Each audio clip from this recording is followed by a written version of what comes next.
बिस्मिल्लाहिर्रहमानिर्रहीम अस्सलाम वालेकुम। पाकिस्तान डेली न्यूज़ देख रहा हूँ। मेरा नाम है अब्दुल रहमान। नाज़रीन, आज 12 अक्टूबर है। आखिरकार सुप्रीम कोर्ट ने जी प्रैक्टिस एंड प्रोसीजर एक्ट का फैसला सुना दिया है। तमाम दरखास्तें मुस्तरद करते हुए एक्ट को बरकरार रखने का फैसला किया गया है। 5-10 की निस्बत कि अक्सरियती फैसले से एक्ट को बरकरार रखा जाता है। अब इसमें अहम ये है कि जी इसमें कौन सी शिकें जो हैं उनको कानूनी करार दे दिया गया और कौन सी शिकों के ऊपर 5-10 का एक तो तनासुब है और फिर एक 8 और 7 का तनासुब भी है, क्योंकि कुछ जजेस ने इख्तलाफी नोट लिखे हैं। तो लाजमी बात है, जब इख्तलाफी नोट आएगा तो वो भी फैसले का हिस्सा है। 15 रुकनी लार्जर बेंच था। अब इस केस ये जो एक्ट पास किया गया है, इसके फ़ायदे हैं। एक तो ये कि जो पहले कहा जा रहा था कि जी पहले सिंपल इसको कर देते हैं कि प्रैक्टिस एंड प्रोसीजर एक्ट क्या था कि जी क्या पार्लियामेंट जो है वो सुप्रीम कोर्ट के इख्तियारात में जो है वो तरमीम कर सकती है, उसमें जो है मुदाखलत कर सकती है। तो उसको कानूनी करार दे दिया गया। जो पार्लियामेंट है वो सुप्रीम कोर्ट के रूल्स एंड रेगुलेशन में जो है वो तब्दीली भी कर सकती है, उसके ऊपर नया एक्ट भी बना सकती है। पहली तो ये बात, इसको जो है कानूनी करार दे दिया गया। दूसरा, इसमें जो इस एक्ट को बनाने का मेन मकसद था वो ये था कि जो अपील का हक है वो दिया जाए सुप्रीम कोर्ट के फैसलों के ऊपर जो है, लेकिन उसको जो है कलअदम करार दे दिया गया और अपील का हक जो है दिया गया है। लेकिन जितने भी इस फैसले आने से पहले केसेस के फैसले आ चुके हैं, उन तमाम की अपीलों का हक जो है वो ख़त्म कर दिया गया। अब इस फैसला आने के बाद जितने भी केसेस होंगे उनको अपील का हक होगा। और इसके साथ साथ अब आगे जो है फुल कोर्ट बेंच भी नहीं बनेगा। जैसे 15 रुपये लार्जर बेंच बना था, अब आगे जो है ऐसे फुल लार्जर बेंच है वो नहीं बनेगा, क्योंकि अगर लार्जर बेंच बन जाएगा तो फिर अपील का हक जो है ख़त्म हो जाएगा। अब आगे जितने भी बेंचेस बनेंगे सुप्रीम कोर्ट में, 2 जजेस, 4 जजेस, 5 जजेस या 6 जजेस, लार्जर बेंच जो है वो नहीं बनेगा। तो इस तरह फिर अपील का हक मिलेगा, क्योंकि अगर 2-4 जजेस जो है सुप्रीम कोर्ट के फैसला देते हैं तो फिर जो है अपील का हक जो है आगे हासिल होगा, क्योंकि अगर लार्जर बेंच का फैसला आ जाएगा तो अपील का हक नहीं होगा। तो अब इसमें सबसे अहम यह है कि नवाज शरीफ साहब की क्या जो ताहियात नहली का फैसला था सुप्रीम कोर्ट का, वो उसका क्या बना। तो नवाज शरीफ साहब की ताहियात नहली जो है वो कायम रहेगी। लेकिन अब इसमें सबसे ज़्यादा अहम ये है कि नवाज शरीफ साहब अब भी पाकिस्तान वापस आ रहे हैं। वो जद्दा पहुंच चुके हैं, वहाँ वो उम्रा करेंगे, मदीना मुनव्वरा जाएंगे, वहाँ उम्रा करेंगे। उसके बाद जो है वो पाकिस्तान वापस आ रहे हैं। पहले वो दुबई जाएंगे और ये भी कहा जा रहा है कि जी वो कतर भी जा सकते हैं। लेकिन नवाज शरीफ साहब वापस आ रहे हैं। अब नवाज शरीफ साहब की अगर ताहियात नहली ख़त्म नहीं होती है तो फिर नवाज शरीफ साहब वज़ीर-ए-आज़म तो बन नहीं सकते हैं। तो फिर क्या नवाज शरीफ साहब जो है वो जेल में बैठने के लिए आ रहे हैं, जब उन्हें पता है कि उनकी जो है वो उन्होंने वज़ीर-ए-आज़म ही नहीं बनना, तो फिर वो पाकिस्तान क्यों आ रहे हैं। तो ये एक बड़ी अहम जो है ये कड़ी है जो आने वाले दिनों में खुलेगी, क्योंकि नवाज शरीफ साहब को अगर यहीं आना ही है और यहाँ जो है आकर ज़िल्लत और रुसवाई का सामना करना है, तो फिर वो लंदन ही बैठे हैं। वहाँ भी उनके साथ कुछ कम नहीं हो रही, लेकिन लंदन फिर भी उनके लिए सेफ है। तो उनको कोई ना कोई ऐसी गारंटी तो लाजमी दी गई है जो अभी भी वो पाकिस्तान आ रहे हैं, क्योंकि इस फैसले के आने के बाद नवाज शरीफ साहब का पाकिस्तान आने का मकसद तो ख़त्म हो जाता है। अब देखते हैं कि वो पाकिस्तान आते हैं या नहीं आते हैं। बहरहाल ये फैसला जो है वो आ गया और इसको देख कर यही लग रहा है अभी तफसीली फैसला जारी होना है। और इसके साथ साथ जहांगीर तरीन साहब की भी जो ताहियात नहली थी उसकी भी अपील वो नहीं कर सकेंगे, यानी कि लाजमी बात है वो भी सियासत नहीं कर सकेंगे। तो उनकी जो पार्टी बनी थी इस्तेकाफ़े पाकिस्तान पार्टी, वो बनने से पहले और इक़्तिदार में आने से पहले ही जो है वो तिया पांचा हो गया उसका।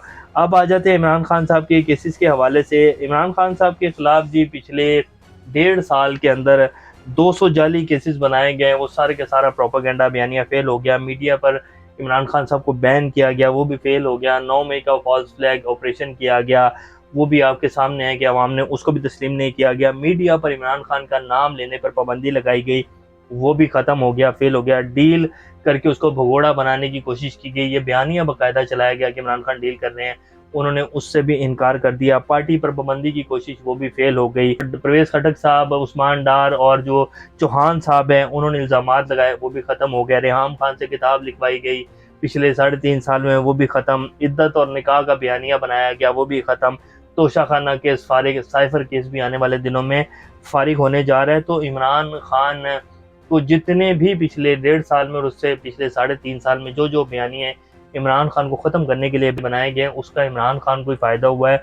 और जो बनाने वाले थे ये बयानिए, वो सब आवाम के सामने नंगे हो चुके हैं। अभी इमरान खान साहब के केसेस की कुछ तफसील आपके सामने रखेंगे, लेकिन इससे पहले उन्होंने पाकिस्तानी अवाम के लिए जो है एक पैगाम भेजा है, क्योंकि कुछ वकला की उनसे मुलाकात हुई है कल। वो कह रहे हैं कि मैं पेशगोई कर रहा हूँ, जिस दिन भी इलेक्शन होंगे पाकिस्तानी अवाम बड़ी तादाद में PTI को वोट डालने निकलेगी। इन तमाम जमातों को मिलकर शिकस्त देंगे। ये लोग कितना ही धोखा दें, इनका मुकद्दर सिर्फ शिकस्त है। तो उन्होंने पाकिस्तानी अवाम से बड़ी जो है आस लगाई हुई है, और इंशाल्लाह पाकिस्तानी अवाम जिस दिन इलेक्शन होगा उस दिन उनकी जो है उम्मीद के ऊपर पूरी उतरेगी, और जो दिन होगा वो भी पाकिस्तान की तारीख में याद रखे जाने वाला दिन होगा, क्योंकि उससे पहले पाकिस्तान की 76 साल तरी में कभी भी वो ऐसा इलेक्शन नहीं हुआ होगा, और कभी भी इतनी बड़ी तादाद में अवाम वोट डालने नहीं निकलेगी। वो भी दिन जो है तारीखी दिन होगा जिस दिन इलेक्शन होगा। लेकिन अभी तक ये फाइनल नहीं हुआ कि इलेक्शन होने हैं अब ये 2 महीने बाद, या साल बाद होने हैं, या 2 साल बाद होने हैं, क्योंकि जो हालात बने हुए हैं। मौलाना फजलुर रहमान साहब कह रहे हैं कि जी मेरा हिस्सा भी मुझे दें, मुझे तो इस तरह कुछ भी नहीं मिलेगा। केपीके में मुझे कोई सीट नहीं मिली, बलोचिस्तान में 1-2 सीटें मिलेंगी, तो मुझे क्या मिला पिछले 16 महीने में जो मैंने सबको इकट्ठा किया, पीडीएम बनाई, तो मेरे हिस्से में तो सिर्फ जलालत आ रही है, और अगले इलेक्शन में भी कुछ नहीं आ रहा, तो मेरा हिस्सा भी मुझे दे। तो इलेक्शन जो है वो अभी तक जो है वो नजर नहीं आ रहे हैं, बयानिए भी बनाए जा रहे हैं, जलसे भी किए जा रहे हैं, लेकिन अभी तक कुछ वाजिया नजर नहीं आ रहा। कुछ भी हो सकता है, क्योंकि नवाज शरीफ साहब जो वापस आ रहे हैं उनको पता है कि मेरी तायात नैली नहीं हो रही है, तो वो फिर क्या करने आ रहे हैं। तो कुछ ना कुछ तो ऐसा है, कोई ना कोई गारंटियां ऐसी दी गई हैं कि नवाज शरीफ साहब मजीद हैं पाकिस्तान आने के ऊपर, क्योंकि उन्हीं के जमात के कुछ लोगों ने कहा कि मियाँ साहब आप यहाँ क्या करने आ रहे हैं।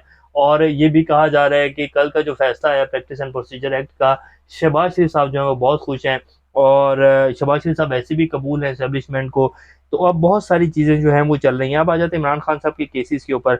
लतीफ़ खोसा साहब आज इस्लामाबाद हाई कोर्ट में पेश हुए, और उन्होंने कहा कि जिस साइफर केस का ट्रायल रोकने और फर्द जुर्म आयद करने के फैसले के ऊपर जो है फैसले के खिलाफ समाअत थी। आज लतीफ़ खोसा ने कहा कि हमने बार बार ट्रायल कोर्ट को कहा है कि जल्दी ना करें, मामला हाई कोर्ट में चल रहा है और फैसला भी महफूज है, लेकिन वो सुनने को तैयार नहीं है। चीफ जस्टिस ने रिमार्क दिए कि आज सिर्फ मुतफर्रिक दरखास्तें जो हैं लगी हैं, अगर आप कहें तो मैं मेन केस के साथ लगा लूँ। लतीफ़ खोसा ने कहा कि बिल्कुल आप इसको साइफर केस के खराज की दरखास्त के साथ लगा दें, लेकिन 17 तारीख से पहले लगाएं। जिस पर चीफ जस्टिस ने कहा उस रोज यानी 17 अक्टूबर को क्या होना है। लतीफ़ खोसा ने कहा कि 17 अक्टूबर को बड़ी बदमज़गी है, ट्रायल चल रहा है और फर्द जुर्म आयद होनी है। चीफ जस्टिस ने रिमार्क दिए कि मैं देख लेता हूँ और इससे पहले और इस पर ऑर्डर भी कर दूंगा, 17 अक्टूबर से पहले ही लगा दूंगा केस को। तो जस्टिस आमिर फारूक साहब ने लतीफ़ खोसा साहब को अभी ये यकीन दहानी करवाई, और वो कह रहे हैं कि जी मैं ऑर्डर भी जो है कर दूंगा और जो है केस को भी लगा दूंगा 17 अक्टूबर से पहले। और आज जो ट्रायल कोर्ट ने तहरीरी फैसला किया है 9 अक्टूबर वाला, जिसमें उन्होंने कहा था कि जी 17 अक्टूबर को जो है इमरान खान के ऊपर फर्द जुर्म आयद होगी, वो भी आपके सामने रख देते हैं। उन्होंने कहा है कि जी 9 अक्टूबर का साइफर केस में फर्द जुर्म आयद करने का तहरीरी फैसला जो है जारी कर दिया गया, जिसमें कहा गया कि सख्ती से कानून के मुताबिक मुल्ज़मान पर फर्द जुर्म आयद की कार्रवाई का आगाज किया जाएगा। तो ये उन्होंने तहरीरी फैसला जारी कर दिया है। इमरान खान साहब के साइफर केस में भी कोई जान नहीं है, तोशा खाना भी फारिग हो चुका है। तो इमरान खान साहब को जी बात यह है कि जितने भी केसेस बनाएंगे, जैसे कि इमरान खान साहब कहते हैं कि फ्री ट्रायल करवाएं, मैं हर मुकदमा जो है लड़ने के लिए तैयार हूँ, और ये जो ओपन कोर्ट जैसे कि प्रैक्टिस एंड प्रोसीजर एक्ट की समाअत की गई है, इसी तरह मेरे मुकदमात की भी समाअत करें, मैं खुद अपने मुकदमे लड़ूंगा, किसी को वकील हायर नहीं करूंगा। तो ये सूरत हाल है। अब देखते हैं क्या बनता है। प्रैक्टिस एंड प्रोसीजर एक्ट के जो समाअत और जो फैसला हुआ है, इससे भी आने वाले दिनों में जो है बहुत इम्पैक्ट पड़ेगा, और बहुत सारी चीज़ें सामने आएंगी। जो आने वाले 1 से 1.5 माह हैं, इसमें बहुत कुछ सामने आ जाएगा कि इलेक्शन होने हैं या नहीं होने हैं। लेकिन अभी तक की जो सूरत हाल है उसमें तो देख के यही लग रहा है कि ये जो निगरान सेटअप है यही आगे चलाया जाएगा। लेकिन उसको भी कैसे चलाया जाएगा, क्योंकि IMF और जितना इंटरनेशनल कुछ बॉडीज़ हैं वो प्रेशराइज करें पाकिस्तान को कि जी इलेक्शन करवाएं। तो बहुत सारी चीज़ें हैं ये आने वाले दिनों में सामने आएंगी। अभी तक के लिए इतने, अपना का ख्याल रखिएगा। अल्लाह हाफिज़।